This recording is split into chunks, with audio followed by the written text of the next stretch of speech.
You can be addicted to being depressed. You can be addicted to being unhappy. You can be addicted to anger because that's your natural state of being. You've been that way for so long, it's natural for you to be that way. Do you understand what I mean? Hello, welcome to another edition of the Ptsd podcast on the OLB. Don't forget to hit that like button, that subscribe button. Tell your NOUNA, you should know all of that good stuff by now. Now, it's been a bit of a sad start to the week for us. We lost yesterday, as you guys are probably aware. But I'm trying to remain upbeat. Everyone's trying to remain upbeat. We had a good interview with Kostas Papadopoulos from Primetel earlier on today. We interviewed Chris Dixon. That's coming out on Friday. And we have got, well, a number one best-selling author, a mindset coach, someone who can do everything. She's like the Swiss Army knife of everything, really. Mimi Bland, welcome to the show. How you doing? I'm fine, thank you so much. What a great introduction. How are you? Yeah, I'm good. I'm good. As I said, feeling a little bit down. Not a good result last night with the football. But hey, listen, as I said, I'm just trying to remain positive. All the fans are remaining positive. We can turn things around. Why not? Exactly. There's only one way to go, and that's up. That's for sure. 100%. Well, look.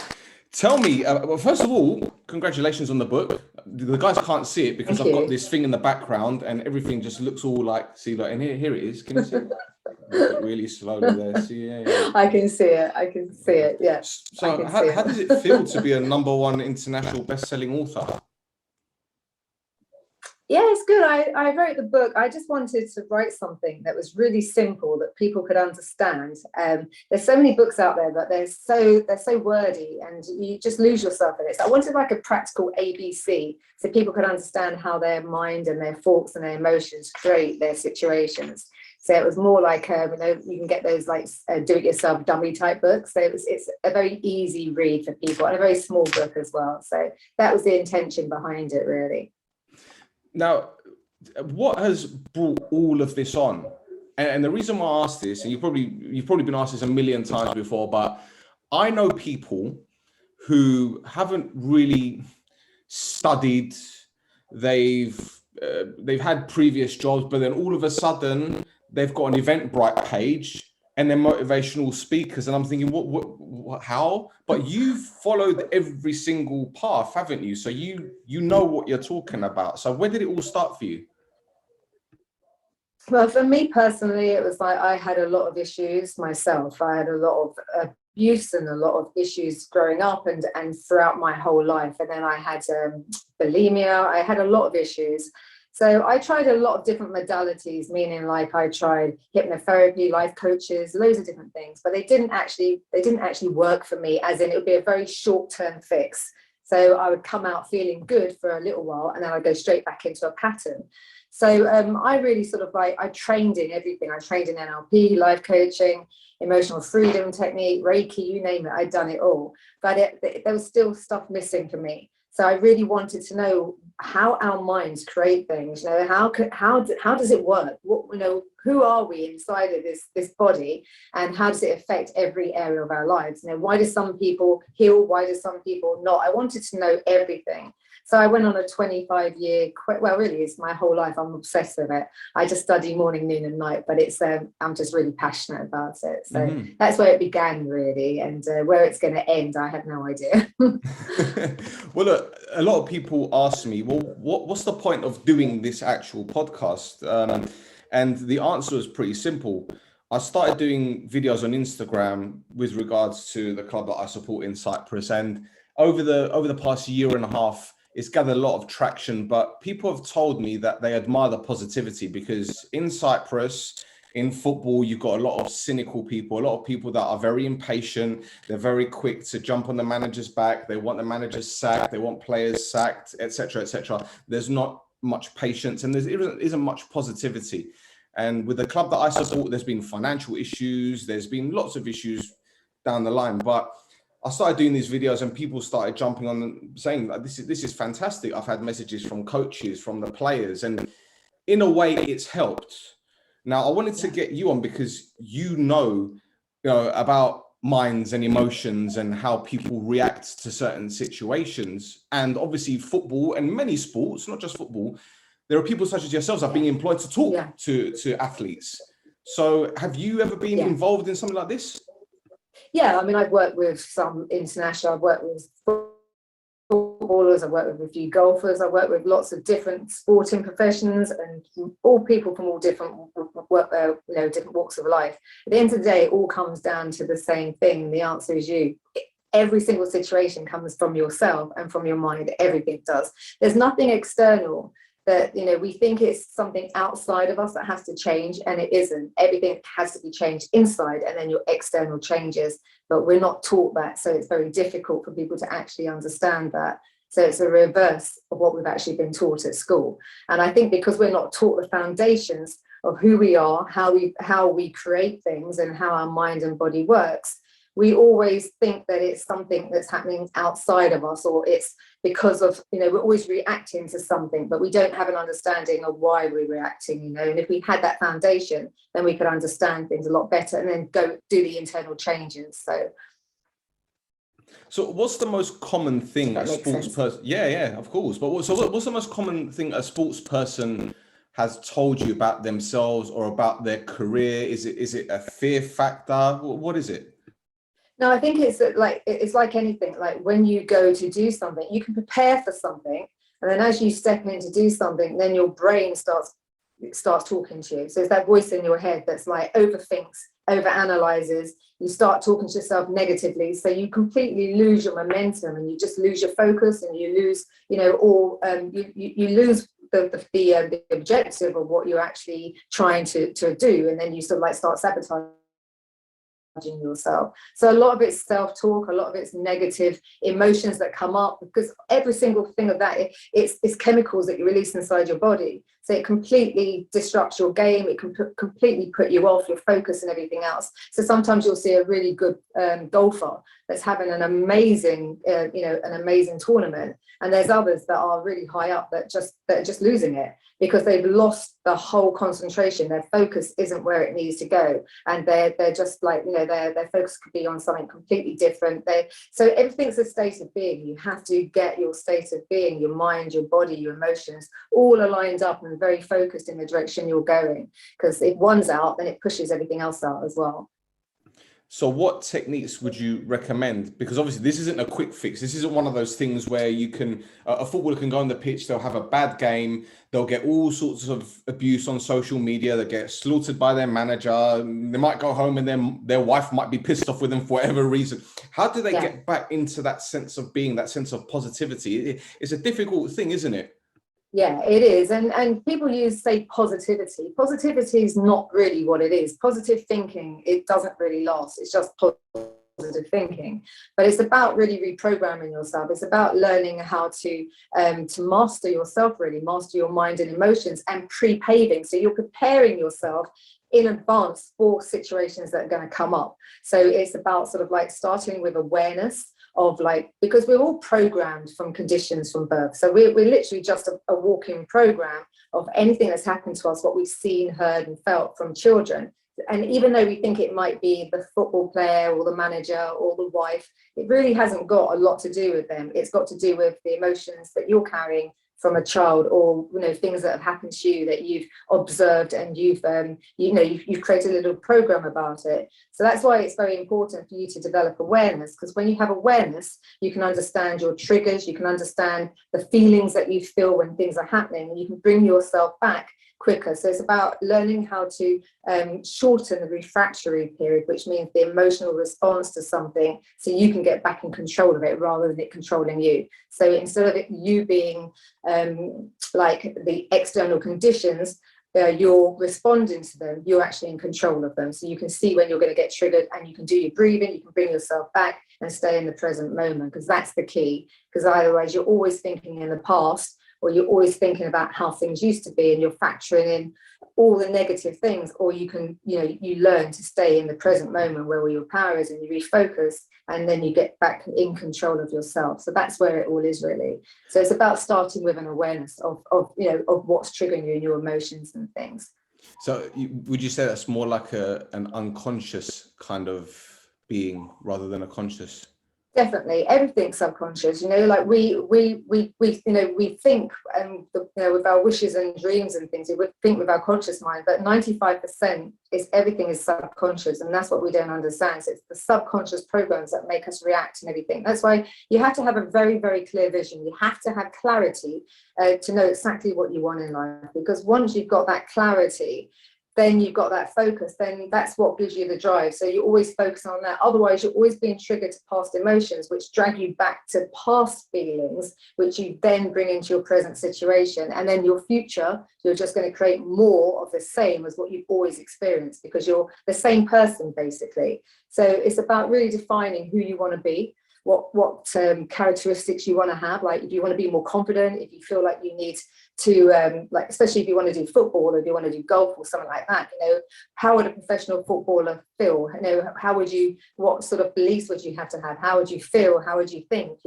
What behaviors would you develop? So it's about developing a whole new state of being, basically, and then stepping into that person and becoming that person. So it's about retraining yourself, really. And you don't retrain. If you go to the gym, you don't get an 8-pack in one day. It takes time. And it's the same with your mind. You have to learn to train your mind to work for you, rather than you just responding to it all the time. So it's a training, it's a discipline, So effectively, in a term that I can understand from what you just said, it's almost as if you're having to create a clone of yourself, like an invisible clone, and just pop in every single negative, I want to say negative emotion, things that happened in the past, and just shove them to one side and just keep everything with you now that you need, if that makes sense. Yeah, well, you can't push emotions to the side. That's where people get into trouble. That's why they always have that feeling, or they always have that emptiness. That's why people turn to drink, or to have, over sex, or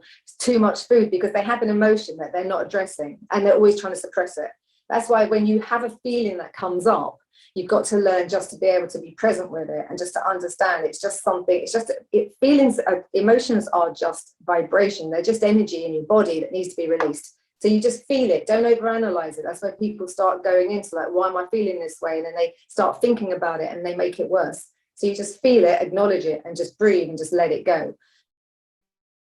But basically, like, it's only if you have a problem. So if your life is hunky-dory, and you're very successful at work, and you've got an amazing relationship, and you're earning all the money, and you're happy as Larry, then you've got programs that are supporting you, and you don't have to do anything. But it's only if you've got a certain aspect of your life that's really not working for you, or you're trying to attain a certain level in being a footballer, or you're trying to get somewhere and you're not attaining it, you keep sabotaging yourself, then you have a program that is working against you. And that's when you need to go in and to start reprogramming yourself, so that you've got the right beliefs and emotions and thought patterns that are supporting your growth in the area that you want to excel in.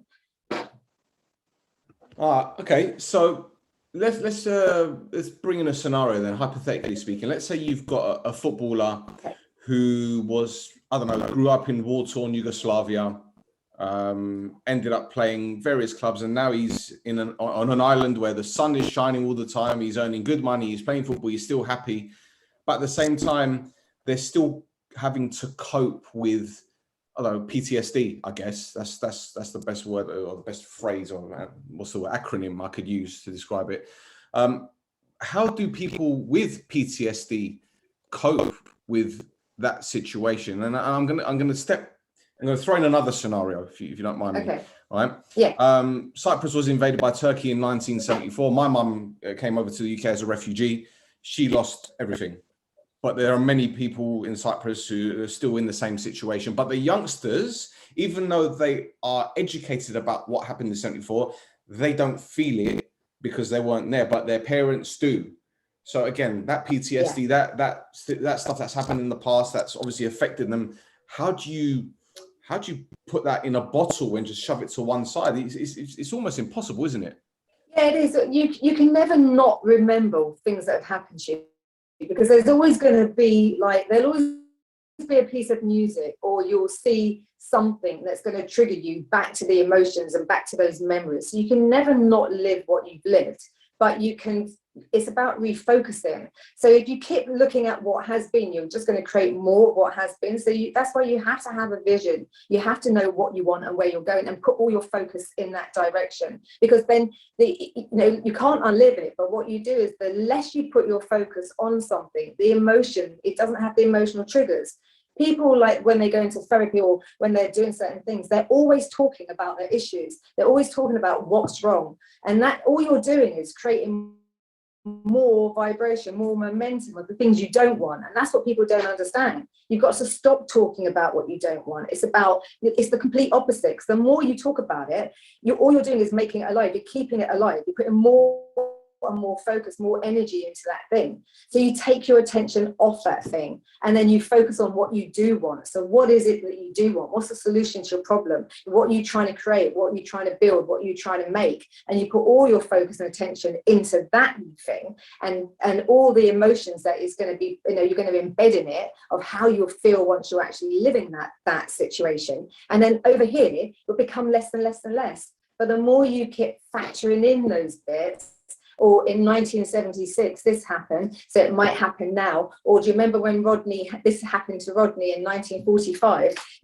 That's the past, it's gone, you can't change it. So you've got to learn to draw a line in the sand, put a divide in there, and leave it where it is, and then move over here and create what you're creating. The only time you should ever look back is if you've got an emotion or a situation that keeps coming up and coming up and coming up. So say, for instance, you've got a relationship or a player, and he keeps having the same problems over and over again, then you would address that issue, because that means that he's got something that he's dragging up from his past that's now affecting him in his life today. But otherwise, you would leave it. You just stop talking about it, and you create what you want to create. It's very difficult, because the older generation, we have beliefs, and a belief is just a thought that you think about over and over again that becomes hardwired in your brain. So that's how you look at the world.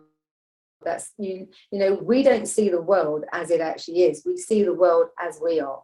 So whatever situations you've experienced in your life, that's how you see everything. So you don't see out of your eyes, you see out of your mind. So you're always looking for points of reference of what you've experienced before. So you keep creating more of the same. That's why it's very important to change the information in your mind and in your thoughts and the way you think. Yeah, it's interesting you say that, and the whole point about talking. Because what do you think, or what's the first thing that pops into your mind when you see an advert on the television about depression and how it's important to talk? You said that if you talk, you're kind of putting all your energy into things that you can't control, things that happened in the past. So going back to that question, what do you think whenever you hear that, when people are talking about depression? Well, don't get me wrong. Like, you have to acknowledge your feelings. You have to acknowledge how you feel. But, people with depression and everything else, some people are on depression for years and years and years, and they're taking tablets for years and years and years. And all the young kids that that are feeling down and everything, it's because they're just stuck and depression really is, we know what we want. Everybody knows what they want in life. They do deep down. If you're in a job that you don't like, or if you're in a relationship that's not making you happy, you know what you want. You know what the opposite is that you want, but you don't think you can attain it. So you don't think you can have it because of, I've got children, I've got responsibilities, or I've got something. So the depression is, you know what you want, but you don't know how to attain it. So then you go into your mind and you start overthinking things. So it's not about not talking about it. It's important to talk, to express how you're feeling. But then once you've got that out there, then it's about moving on. It's about, where do you want to go? What do you want in your life? And let's get you over there, So it's about helping you to attain the life that you actually want to attain. So it's no point. We can talk about, what's gone wrong, and how your mother said this to you, or your father said this, or this relationship made you feel this, or this happened over here. That's great. That's the past. It's happened. Can't change it. So what do you want in your life now? Let's get total clarity, and let's help you create that dream and that vision, and get you living it so that you're happy. So that's really the end result of what you're looking for. Okay, I'm going to throw another devil's advocate question here for you, because I'm in one of those moods. So let's say, for example, you've got a footballer that's missed a penalty in a previous game against an opponent, and then further down the line, they play the same opponent, same goalkeeper in front of them. They've got a penalty again. They stepped up to take it. Now, obviously, the pressure is huge. I'm not saying it's a life or death situation. We saw a footballer have a heart attack on the football pitch during the Euros. And for me, the true hero was the person that saved his life, because they only had one opportunity and they got it right, spot on. But when you're taking a penalty again, it's a 1v1 situation. The player's looking at who's up against again. He's thinking, shit, I'm facing this guy again. I missed last time. They've only got a split second to make a decision. How do they gather their thoughts? Because in your book, you said we have about 65,000 thoughts a day. Yeah, definitely. Definitely. But again, you've got a prepaid. So, you know, it's like you saying, okay, I'm going to go and fight David. I don't know. You're going to go into some tournament and you're totally unprepared.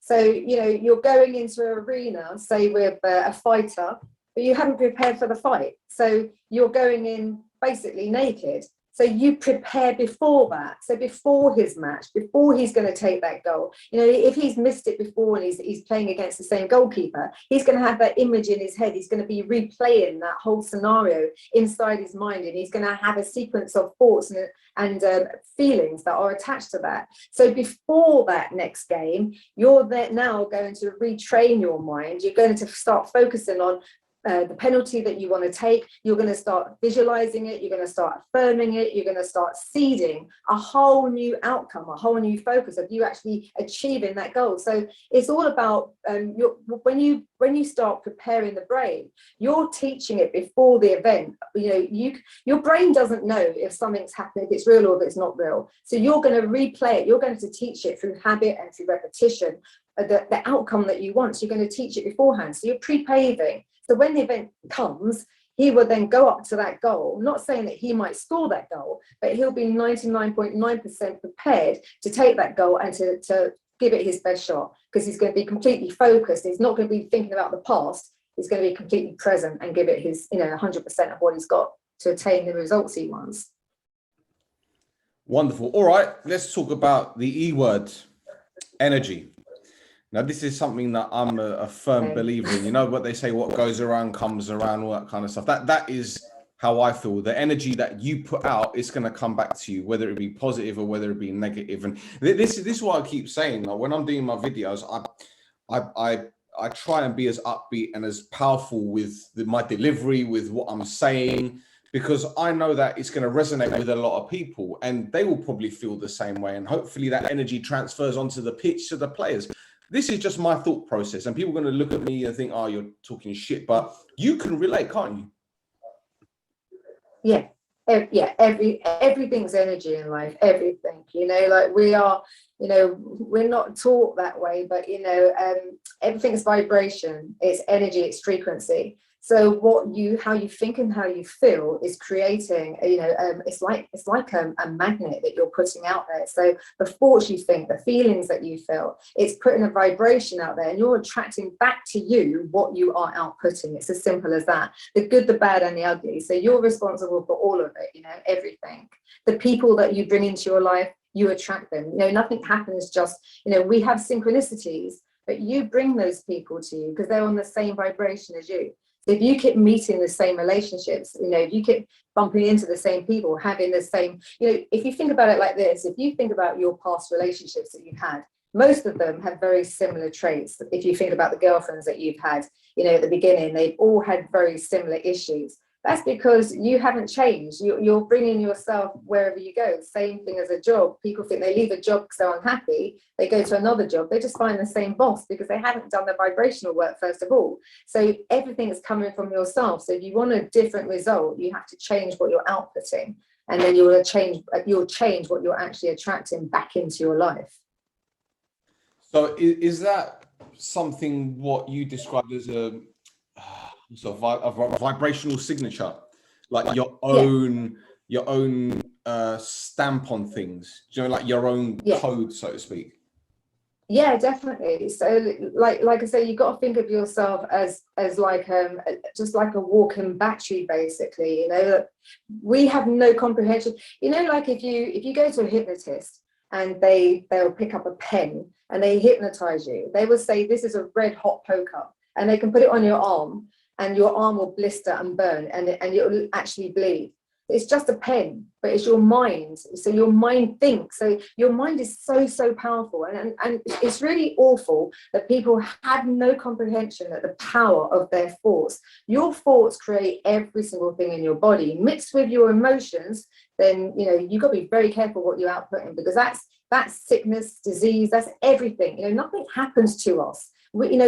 Every illness and every virus and everything already lives inside of us. But it's about how we operate this whole system, is if we bring it to life or not. You know, it's like if you've got a Ferrari, you wouldn't go and put sort of like crap inside of it, but we do with our own minds, and we don't understand that this is a machine. You know, it's a very, very, very, very powerful machine that we have, but we haven't been given a manuscript on how to use it.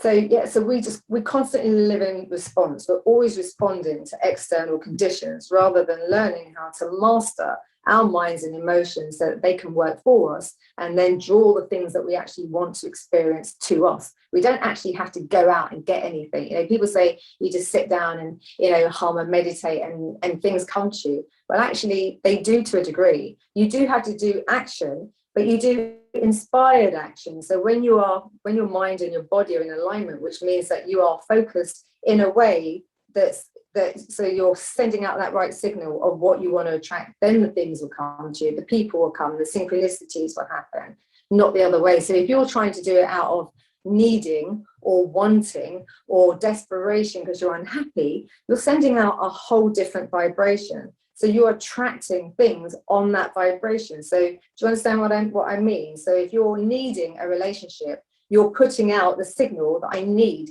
If you need, that means you haven't got. So you're going to attract more needy people back to you. So it's never going to be a harmonious relationship. You're just attracting people that are broken or unhappy or looking for the same things that you're looking for. But when you're whole and complete, so when you're happy, and then you're happy with yourself and you're in love with your life, and you're living a life that you're content with, then what you're dragging into your life, or you're attracting into your life, is people on the same vibration as you. So you're attracting more happy people back into your life, and people on the same wavelength and frequency as you are. Well, this is it. And it's almost like when, you know, you say about someone, oh, I get a bad vibe about them. It's a common thing, you know, when like you see someone, you're in a pub or you're at a bar for something, you know, and you see someone, maybe you don't like the way that they're dressed, or maybe you don't like their demeanor, but you're like, I get a bad vibe. But the thing is, it's no coincidence. It's no coincidence. And people can say, well, maybe it was just one of those things. You get to know them, they end up being a good person. Well, maybe on that day, I just got a bad vibe from them. Maybe because they were bringing off some negative energy. Maybe they had an argument with the doorman. Maybe they had an argument with the person behind the bar, or someone stepped on their new trainers, and then they were feeling like shit. And they're taking out. This is it. And yeah, the other thing, which a lot of people watching this will probably think that I'm absolutely crazy, but when I think of energy, I think of the film Matilda, that Roald Dahl, the book. You know that, where she was like lifting the chalk and writing on it and all that kind of stuff. I've always felt that I wouldn't say it's how can I put it? Anyone can do it, but I'm pretty sure there's someone out there that has the ability to maybe move a glass ever so. No, again, people are going to think I'm an absolute lunatic for saying these things, but I'm a firm believer. Hey, listen, if people can believe in aliens, do you know what? What we can do is we have no recollection of what we can do. We have no idea of the power of what we can do. We've just never been taught that way, and we're never told that, because you've got to remember, you know, you don't want to go down the conspiracy theory and things, but people that haven't got the knowledge, they're easy to be controlled, and when people are controlled, then they're easy to manipulate. So, you know, we're very, very powerful. We're powerful beyond all recognition. We really are. You know, there's nothing that we cannot be, do, or have if you put your mind to it. But the thing it all comes down to is belief. We don't believe it. You know, and people say, well, show me someone that's done it and then I'll believe it. But, you know, but you've got to believe it first and then you'll achieve it. You know, it's completely the opposite way around. But yeah, you can move glasses. You can do anything. I mean, if you really believed it, you could walk through a wall, because everything's just energy. It's not even hard. It's not real. It's just energy. It's just what we perceived it to be. You know, the subject really can go really deep. But you can't go too deep because you'd lose people. Because really, you know, like we're just talking on the surface here, so that we don't lose people, because really, you know, reality isn't as it really seems. It's all perceptual. So when you see someone, and if someone comes to you that's angry, or that, you know, that are, you know, speaking badly to you, whatever, they're just a mirror of yourself, really. So whoever you meet in life, it's just reflecting back to you yourself. So you're just seeing parts of yourself in them, and parts of what you need to clean up, because really the whole of life is about us becoming back whole again, becoming one, becoming back to love, because that's who we are. We are just liquid love. So anything that goes against that will always not feel good to us. But that again, that's going off a little bit, so people won't actually understand that. You know, there's different layers. The foundation really of what we're talking about tonight is about, like, how can you refocus, take back control of your life, take back control of your emotions and your mind, so that you can achieve the things that you want to achieve. And that, I would say, is by really having awareness of who you are, or having awareness of, like, you know, how do I think? What emotions am I feeling? What behaviors and actions am I putting my energy behind every single day? So keeping a little journal of you, of how you operate, basically, so that you can then get into the operating system and change it. Okay, I want to be the #1 goalkeeper in the world, or I want to be the #1 football player in the world. What thoughts am I going to have to think? What feelings am I going to have to feel? What behaviors and actions am I going to start operating? You know, how would that person feel? And then step into that every single day. So you're recreating that person of who you want to be. So it's like you're training yourself, like going to the gym. You're training your mind and your body to get the results that you want to attain, and you're going to step into that person every single day. When you're in bed at night time and in the morning, you're going to run through like a rehearsal. You know, you're going to see yourself being that person, because, like I say, the brain doesn't know if you're living that experience or if you're not. But what you're doing is you're firing and wiring new chemicals and new neurons into your brain to look like that event has already happened. So eventually you will think that you are that person. That's how it works. You know, you don't have to be that person, but you can just keep tricking yourself that you are that person, and eventually you step into being that person. You embody it.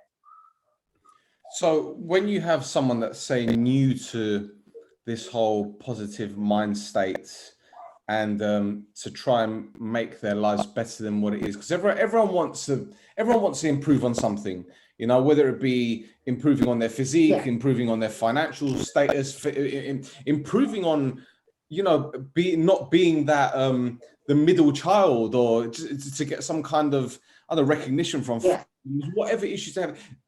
Would you recommend that they diarize things, or, like you mentioned, the journal earlier? Is it wise to have like a diary to kind of write down how you're feeling? How do you project all the energy that you have? Because when I'm feeling like shit, I'll go for a walk, or I'll go to the gym, or I'll just listen to just some upbeat music, and then I'm back into this zone where I'm like, okay, I'm cool. But for people that perhaps aren't aware or familiar with coping with certain feelings, how would you what would you recommend them to do? Yeah, well, like I say, you know, the way I look at it, you know, you have 24 hours every single day to relive your life, 24 hours. Each day is another day to start your life again, basically. So, yeah, you have to decide really that every single day you want to feel good. Because, like I said, you're just a walking program. And sometimes you can be addicted to being depressed. You can be addicted to being unhappy. You can be addicted to anger, because that's your natural state of being. You've been that way for so long, it's natural for you to be that way. Do you understand what I mean? So you now have to teach your body how to be happy, how feeling good feels good, because you're so used to waking up and feeling like pissed off, feeling angry, feeling, you know, depressed, or looking at the world a certain way. So you're now going to retrain yourself. So yeah, so first of all, you have to, I would say, like, make feeling good the most important thing, and gratitude. So, you know, it's like you don't want to linger too much in those old emotions. So keep a diary, do a journal of, you know, how do I constantly think? How do I constantly feel? Do I blame? Do I complain? Do I keep, you know, do I get angry? Just so you can see, sort of like throughout a 24-hour period, how you actually, how you are coming across, because when you can see your own patterns, then you can start changing them. So when you can see your program, you can step in and change it. And then you can then start writing down how you do want to think and feel. But, one of the number one things that changes everything for people, and I really mean this, it's going to sound really lame, but it's gratitude. Writing down 10 things, 5 things a day that you're grateful for. Because when you're grateful, you're actually saying to the universe, thank you for something that you haven't actually got, but you're saying it as if you've already got it.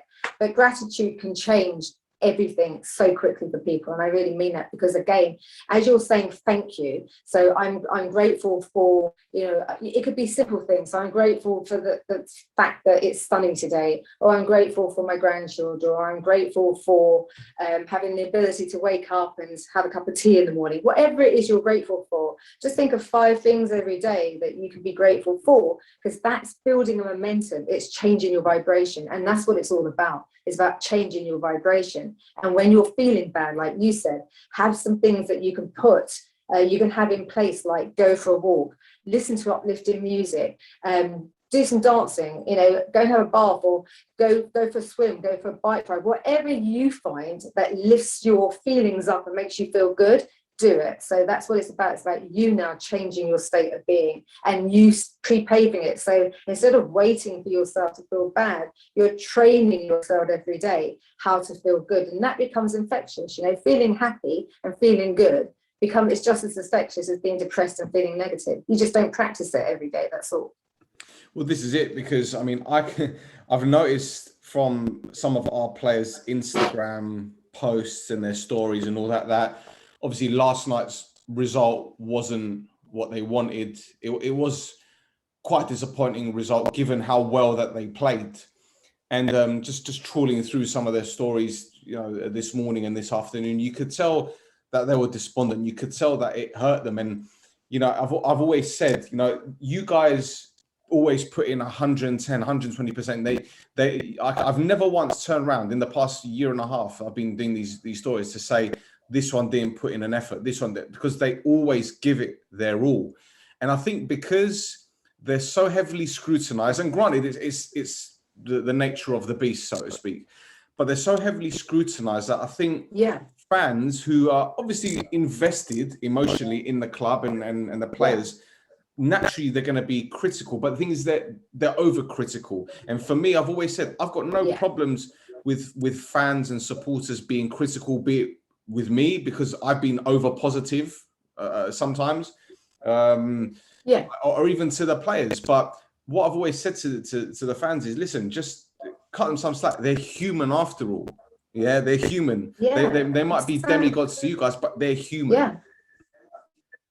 Yeah, exactly. And do you know what it's like? Everyone puts so much pressure on people. I know it's a game at the end of the day. I know people are passionate, but like you said, as long as people are putting in 100%, what more can you want? Like you said, you just got to, we focus so much on what went wrong rather on the solutions about next time. What can we do next time to make it better? How can we become better next time? But we always keep focusing on, oh, you missed a goal, you missed a penalty. But, like you said, we're human beings. As long as you tried 100%, that's all you can do. And then you be proud of yourself for the effort you put in. Give yourself a pat on the back for even getting to that stage and playing that game. And then look forward about, what strategies and tactics can you now employ to make you even better next time? How can you make yourself more resilient? How can you focus even more on getting the results you want?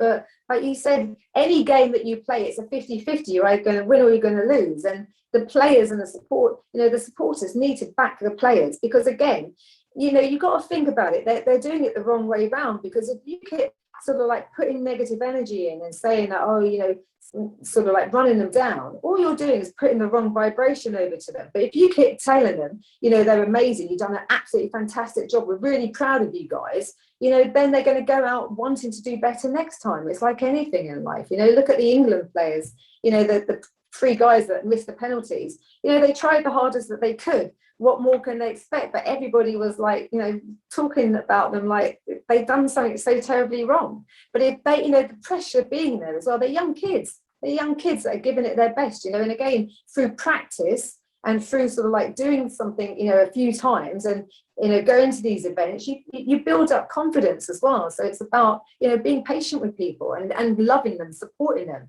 and then they'll play to the maximum, you know, potential.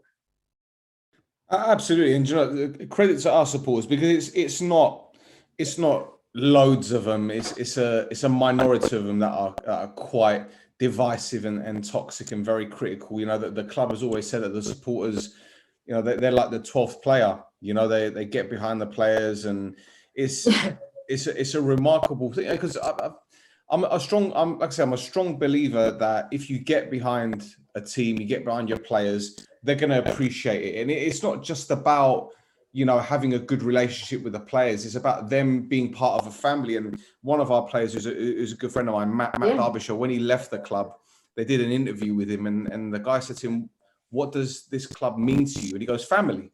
It's like a family, because everyone plays for each other. Everyone looks after each other." And that's effectively how it should be, a united front. And recently, it's a siege mentality, because everyone wants to beat us. No one likes us. So we stick together and we pull through. And I think yesterday's result, as disappointing as it was, and people have been saying to me, "Oh, you know, it's done and dusted now. We're playing them again next week. We need to reverse 2 goals and we need to score 3 to go through." For me, it's like, well, I believe in these players. I believe in them, not because I'm talking terms with them. I believe in them because last season we had similar pressure, and now they've learnt from last season and they can bounce back. I'm not one of these people I'll say it's done until it's done and dusted. That's what I'm going to say. It's done and dusted. Yeah. And environment is everything. You know, I don't care what anyone says. You know, when I used to work as a teacher years ago, you know, the kids that come in and they were diagnosed with ADHD, or they were dumb, or they were never going to succeed, you know, let's just drop all the labels and stuff. You know, for me, I'm telling you for a fact, of all the hundreds of people I've worked with throughout the years, and all the people that I've seen that have done really good in this world, all they want is love and support. You make them feel special. You put 100% into them, as in, like, not keep beating them up, but keep telling them they're the best and they can do the best, and that, you know, regardless if they win or whatever, you're there for them. You know, environment is king for everybody. You're in a healthy environment, and you're in an environment that helps people to grow and see the best inside of them, you're going to get the best out of them. And that's the fact. That's if you're in relationships or if you're at work or anything else.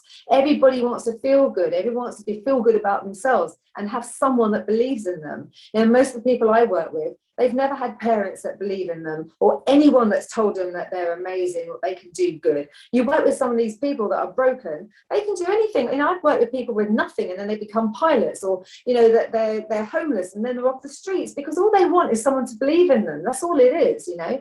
So like you say, give them positive energy and really help them to really focus on what they want in their lives as well. And they can achieve anything. That football team can achieve anything, you know, they really can.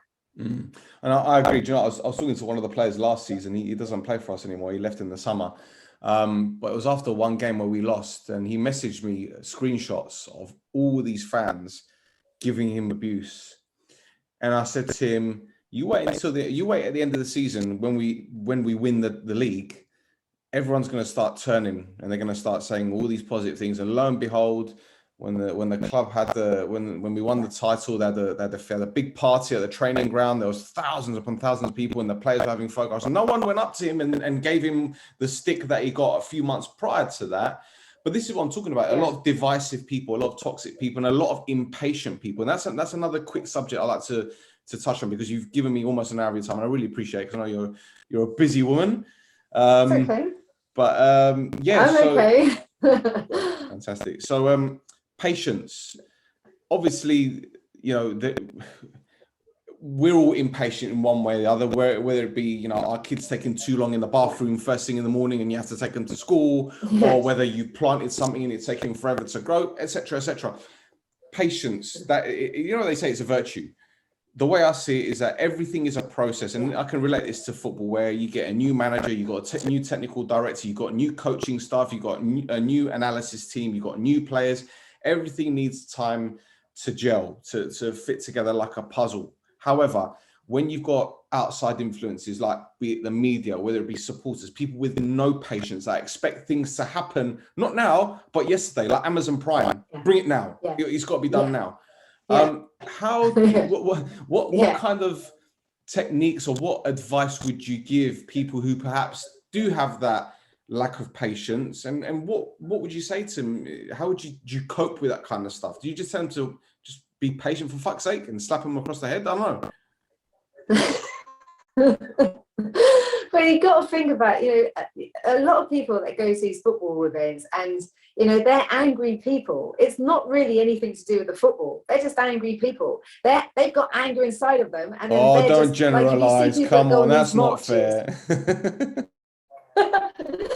No, but it's true. Like, it's true. Like, a lot of people have got stuff inside of them that they use an event to really to vent their anger, or to vent how they're feeling about things. But really, like, if you really want the result you're going to get, you have to come together and become united, and make sure you got the right pieces of the puzzle in, because you can have a team that everybody has to be pulling in the same direction. Because if you've got one person that's not fitting in and gelling in that loop, it's never going to work. You've all got to have the same vision. You all have to want the same outcome, and then that's it. And then you start plodding on. So even the supporters, if you want to get the results for your team, if you want to see them get into number one and get into goals, you've got to come behind them and support them and stop giving them aggro. Leave the players alone, because you're actually you're going to make them worse. You're going to make them play worse. So if you want the best out of that team, then start supporting them and give them, positive coping skills, give them positive energy with them, So it's very important, but that's an individual thing. Really, like, we can't control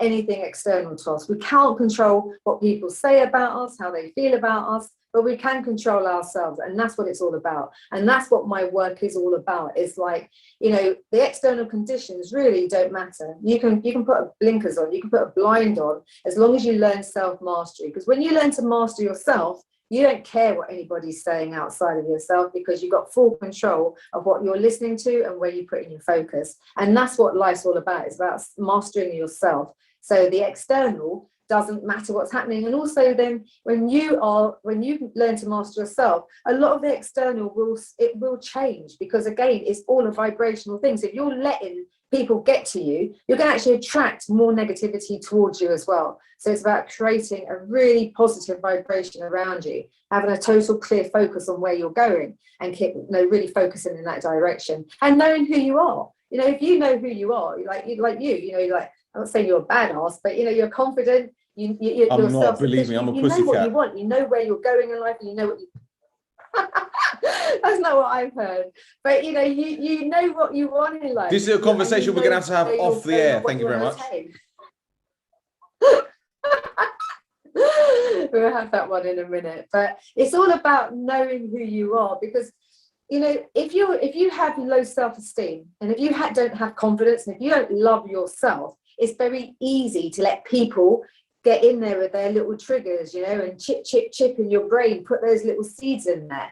But when you're confident, and when you're powerful, when you're self-reliant, when you love yourself and you know who you are, no one's going to break you. You don't give a damn what anyone says about you, because you're too focused on where you're going in your life. Look at Arnold Schwarzenegger. When he was training, he wanted to be the best in the world. He didn't care what everybody was saying to him, you're never going to make it, you're a dreamer. He knew where he was going, and he fixated on it until he became the best in the world, number one, So that's what it's all about. It's about training your mind, training your emotions, so you don't keep responding to anything external to you.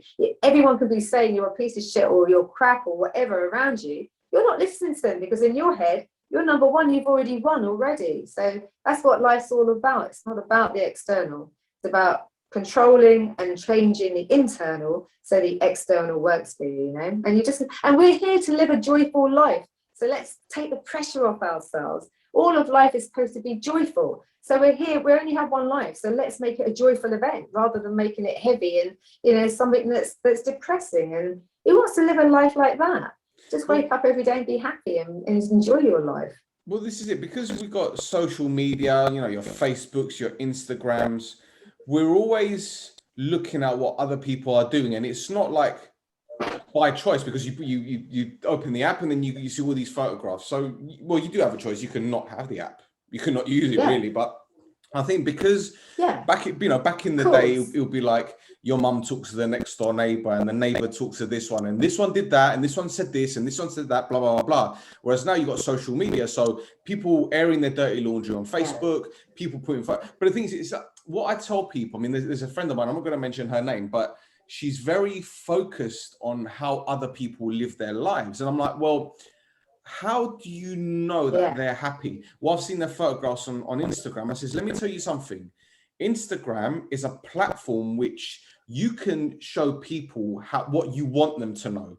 Do you know what I'm saying? You can tell them, you can tell a story. Yeah, exactly. Because you're in control. You're not going to put up photographs of you feeling like shit, or, you know, your cat died, well, unless you're that kind of person, I don't know. But, you know, you're not going to show people all the bad things unless you want that kind of attention. It's always going to be, oh, look, I went to see this concert. I met this famous person. I bought this pair of clothes, this pair of shoes.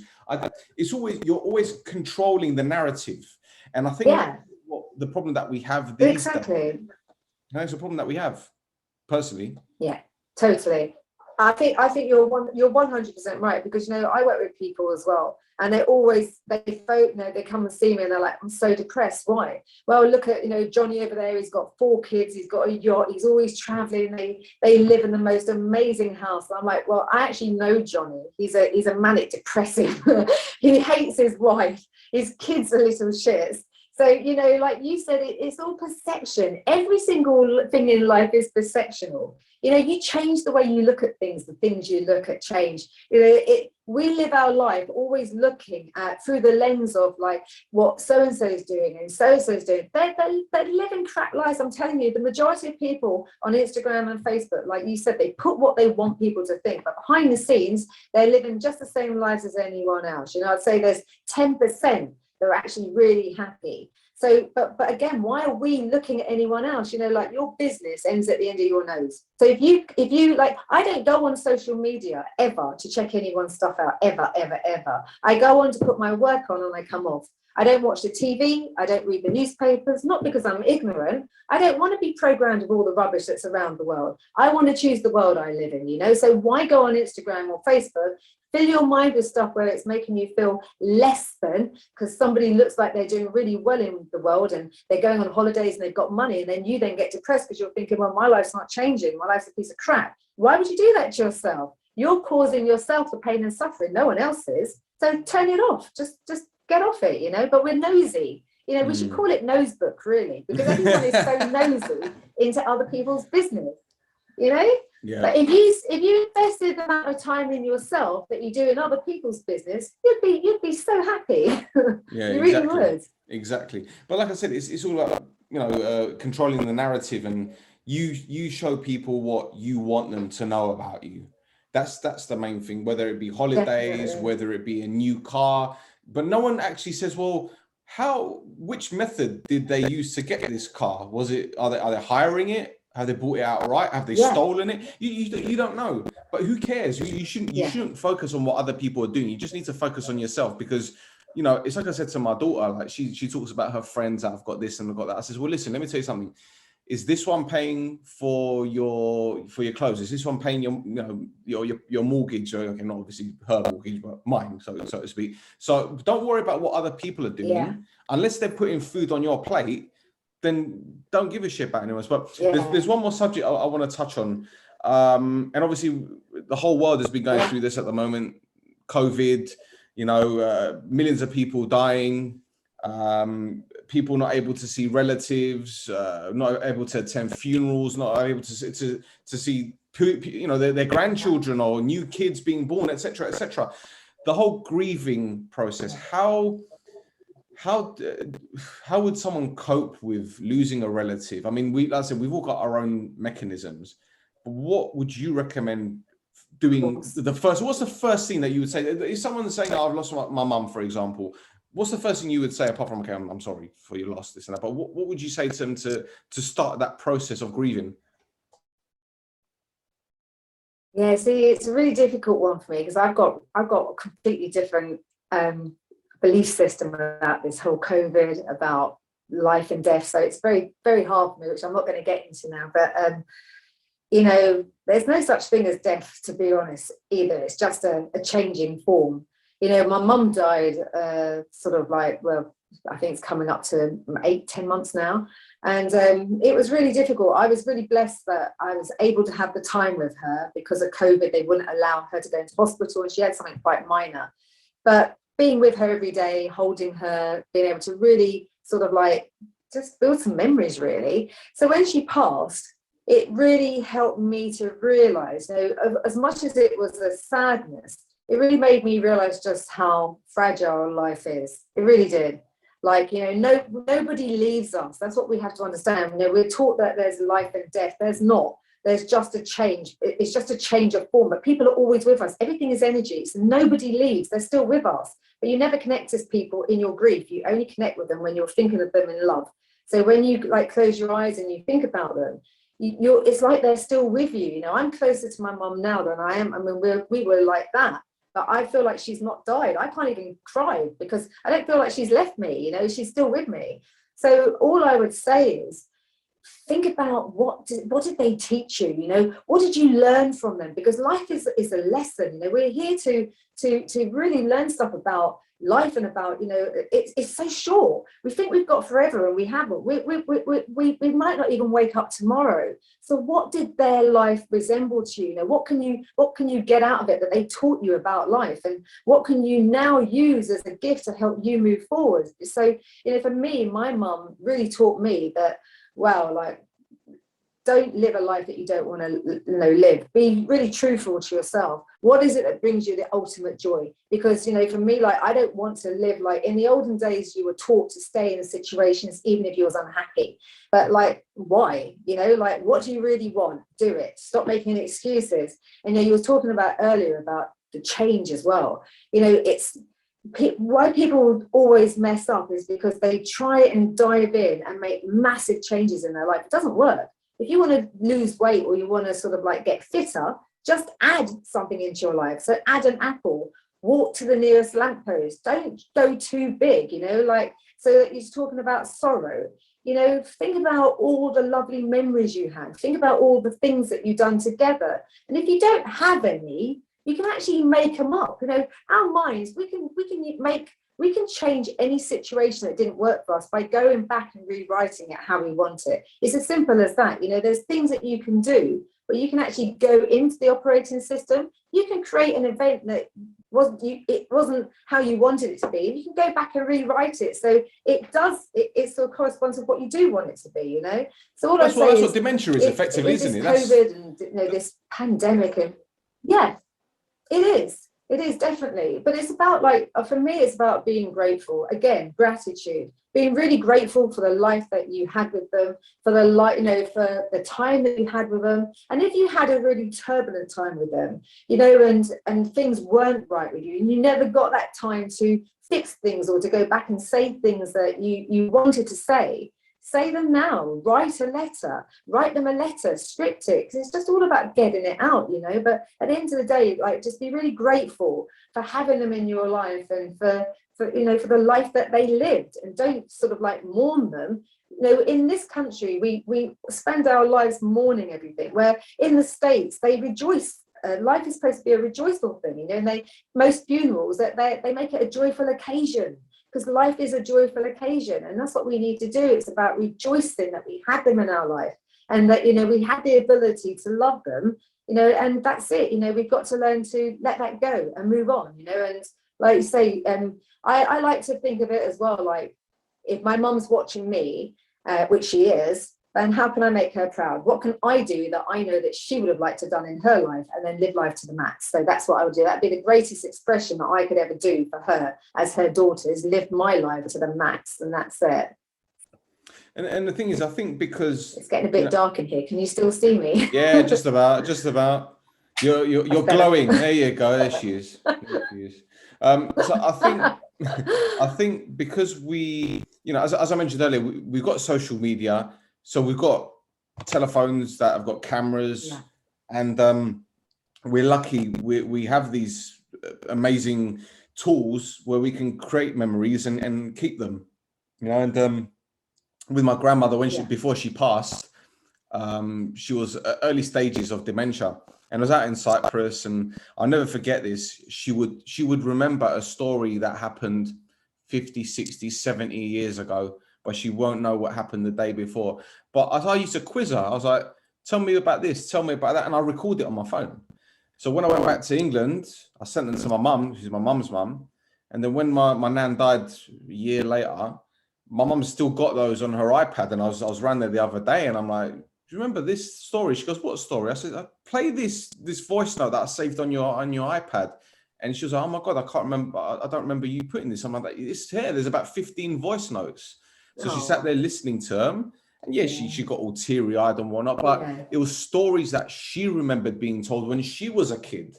Yeah. Like I said, we're lucky we've got this technology where we can talk to our relatives and film them and do an Instagram live with them and all that kind of stuff. Because 30 years, 20 years ago, we didn't have this.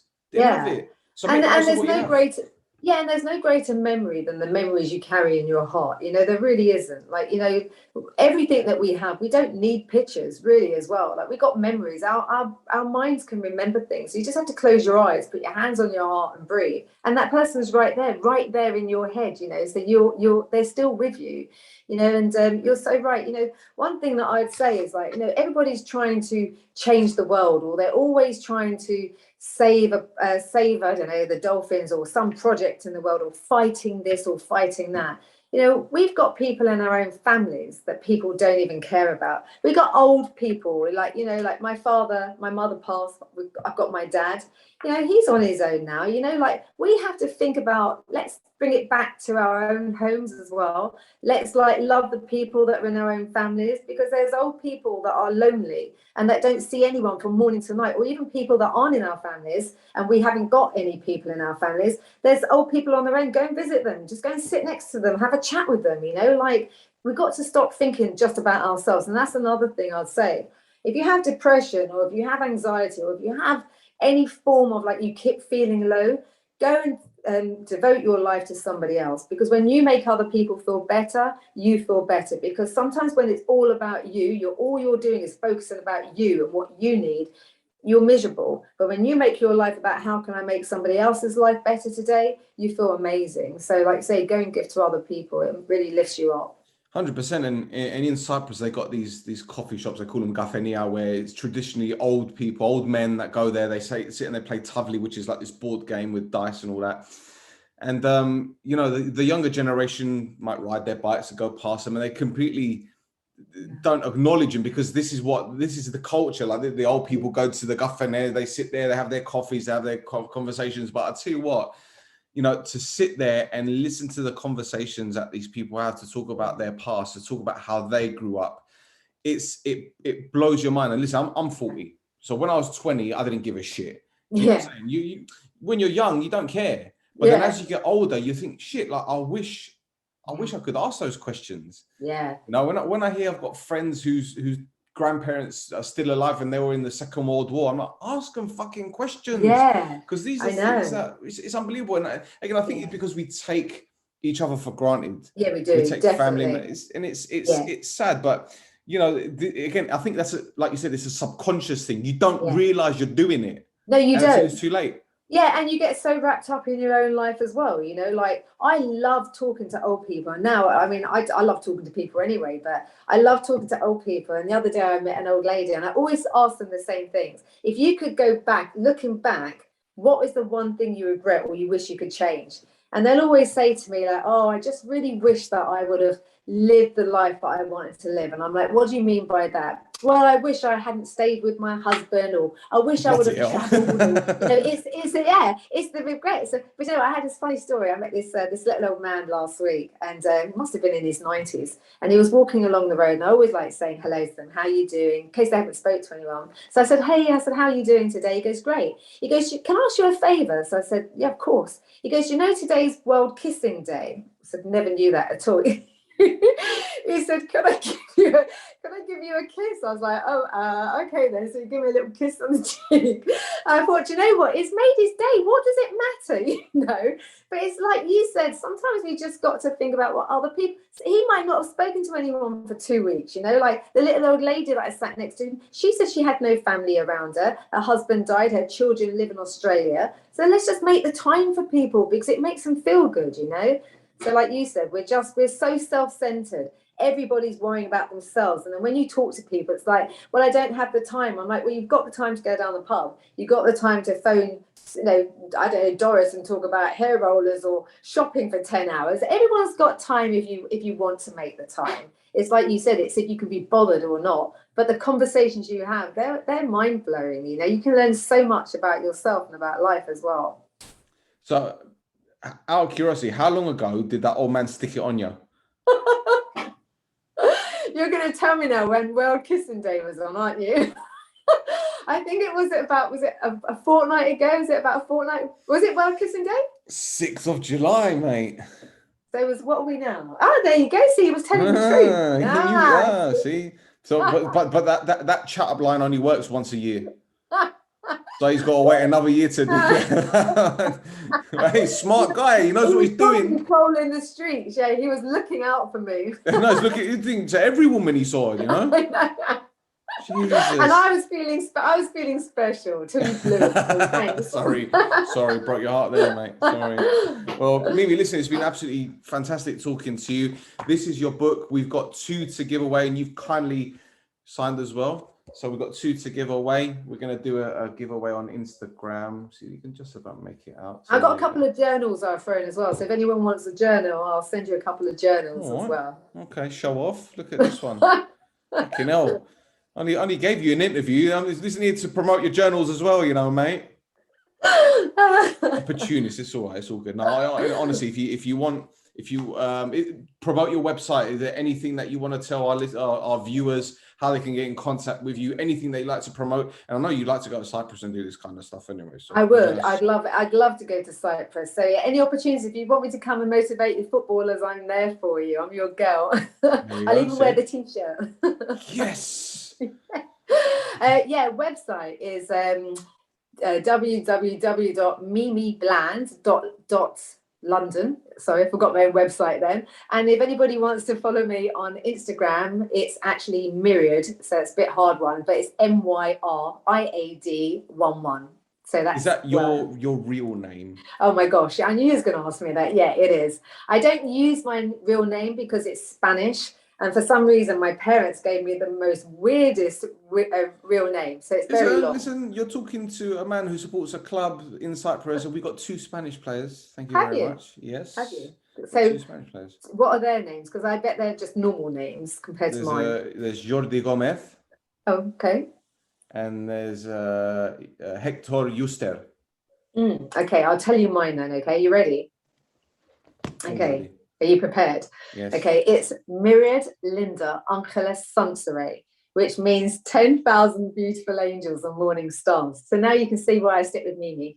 the English translation is shorter than the Spanish. I know. I couldn't get my mouth around that. That is some surname, though. That is a banging surname. So yeah, well that's done. Not a surname. That's my name. That's your name. That's not even my surname. That's my name. And the surname is just Bland. That was a married name. I'm not married anymore. Okay. But Bland. But before that, it was Fritsch. So could you imagine when I was at school, Myriad Linda Angeles Sansere Fritsch? I'm like, Mimi is so much easier. Yeah. Wow. And I thought my surname was long. Jeez. Okay. Right. So that's it for another episode of the No Choftes podcast on the OLB. Like I said, like, subscribe, tell your NOUNA. It's been an absolute pleasure having you on the podcast. You can see my expression down at the bottom. So until next time, Cobella.